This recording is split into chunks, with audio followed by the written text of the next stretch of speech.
kompilasi hukum Islam. Tuh.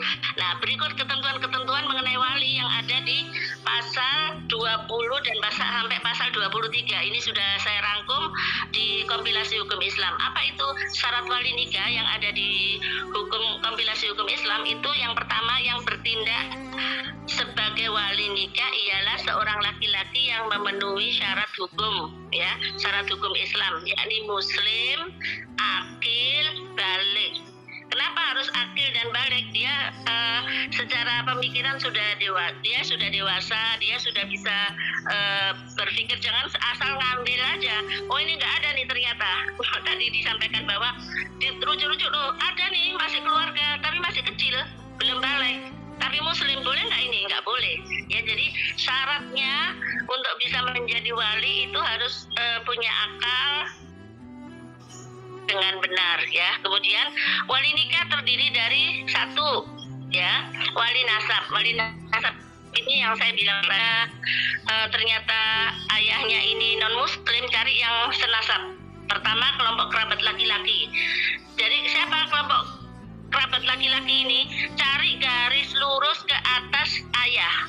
Siapa itu ke atasnya ayah? Ya, ada nenek, ada kakek, ya. Kalau kakek dari pihak ayah dan seterusnya. Kemudian yang kedua, nggak ketemu nih di sana. Cari lagi kedua, kelompok kerabat saudara laki-laki kandung. Jadi ditulis nih database. Oh, ini saudara laki-laki kandung saya.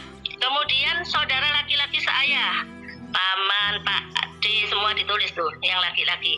Atau keturunan laki-laki mereka nggak ada di sana. Udah anaknya Pak D deh, anaknya Pak D, anaknya Bude itu yang laki-laki boleh, ya, boleh untuk menjadi wali.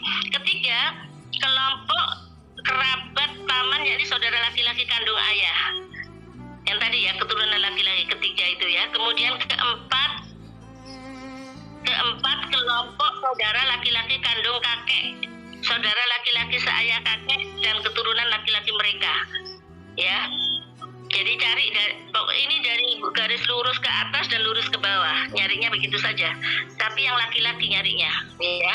Boleh yang lurus ke atas tadi nggak langsung, kemudian nggak ada nih yang langsung, ya, anaknya, cari anaknya begitu. Nah, dari kelompok-kelompok di atas tadi yang saya sebutkan terdapat ketentuan sebagai berikut. Apabila dalam satu kelompok wali nikah terdapat beberapa orang yang sama-sama berhak menjadi wali. Oh, setelah didata nih, ternyata nih banyak nih yang kira-kira bisa menjadi wali. Nah, maka yang paling berhak nih, sahabat-sahabat IG, yang paling berhak untuk menjadi wali ialah yang lebih dekat kekerabatannya dengan calon mempelai. Yang lebih dekat. Nih, ada kakak laki-laki, ada ponakan laki-laki. Siapa yang didahulukan? Kakak kan, yang lebih dekat, ya, kakak. Jadi cari yang lebih dekat ke kerabatannya. Kalau banyak nih setelah didata, oh banyak ternyata penggantinya. Nah, itu begitu caranya.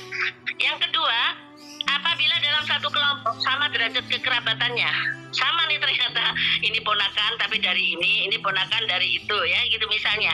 Maka yang paling berhak menjadi wali nikah ialah kerabat kandung, ya, kerabat kandung dari kerabat yang hanya seayah. Kerabat kandung yang hanya seayah, ya. Jadi kerabat